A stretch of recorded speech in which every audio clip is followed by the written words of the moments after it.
হবিগঞ্জ জেলা পরিষদ হলরুমে Bangladesh press club Habiganj জেলা শাখার উদ্যোগে অনুষ্ঠিত হয়েছে দিনব্যাপী সাংবাদিক প্রশিক্ষণ কর্মশালা ও সাংবাদিক পরিচয়পত্র উদ্বোধন অনুষ্ঠান। গত শুক্রবার সকাল 10টা থেকে সিলেট বিভাগের বিভিন্ন জেলা ও উপজেলা থেকে বাংলাদেশ প্রেস ক্লাবের সাংবাদিকরা অনুষ্ঠান স্থলে উপস্থিত হতে শুরু করেন। 10:30টার দিকে আয়োজিত অনুষ্ঠানে সভাপতিত্ব করেন হবিগঞ্জ জেলা শাখার সভাপতি এম এ হান্নান। অনুষ্ঠানটি যৌথভাবে পরিচালনা করেন সাধারণ সম্পাদক আনোয়ার হোসেন বেলাল এবং সিনিয়র যুগ্ম আহ্বায়ক মোতালিব তালুকদার দুলাল। প্রশিক্ষণ কর্মশালার উদ্বোধন করেন বাংলাদেশ প্রেস ক্লাব কেন্দ্রীয় কমিটির প্রতিষ্ঠাতার সভাপতি সাংবাদিক ফরিদ খান। উদ্বোধন শেষে তাকে ফুল দিয়ে স্বাগত জানানো হয় এবং পরিচয় পর্ব শেষে তিনি 41 সদস্য বিশিষ্ট হবিগঞ্জ জেলা কমিটির অনুমোদন প্রদান করেন। অনুষ্ঠানে বিশেষ অতিথি হিসেবে উপস্থিত ছিলেন সিলেট বিভাগীয় সভাপতি রোমান আহমেদ সহ বিভিন্ন বিশিষ্ট অতিথিবৃন্দ। বক্তারা সাংবাদিকদের বস্তুনিষ্ঠ ও নিরপেক্ষ সংবাদ পরিবেশনের মাধ্যমে সত্য ও ন্যায়ের পক্ষে দায়িত্বশীল ভূমিকা পালনের আহ্বান জানান। এ সময় সাংবাদিকদের প্রশিক্ষণ, দক্ষতা বৃদ্ধি ও পেশাগত নিরাপত্তা নিশ্চিত করতে ঐক্যবদ্ধ হওয়ার গুরুত্ব তুলে ধরা হয়।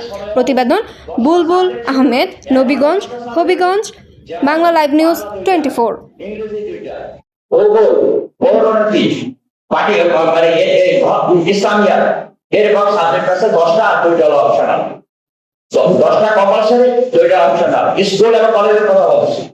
এই 12টা সাবজেক্টের মধ্যে আমার জানা মতে এই 20 আর কিন্তু 46 বছরের মধ্যে আজ পর্যন্ত আমার জানা মতে কোন স্কুল কলেজের পাঠ্য বই নাই সাংবাদিকতার উপরে।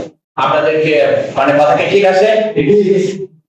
শুধু তাই না, পাঠ্য বইয়ের ভিতরে একটা পাঠ্যসূচি থাকে 2 পাতা, 1.5 পাতা, 3 পাতা, এইটাও নাই। তাহলে এই জিনিসও নাই, পাঠ্য বইও নাই, পাঠ্যসূচিও নাই। অর্থাৎ সাংবাদিকতার বিষয়ে স্কুল এবং কলেজে যেখানে আমাদের কাল বাদ, যেখানে বৃত্তি লেখাপড়া কিছুই নাই, অথচ হাজার হাজার পত্রিকা, মিডিয়া, গণমাধ্যম। তাহলে আমি সাংবাদিকতা পত্রিকা শিখবো? ওই একটা প্রেস কাউন্সিল, একটা পিআইবি, আর বিশ্ববিদ্যালয় পর্যায়ে অনার্স মাস্টার্স।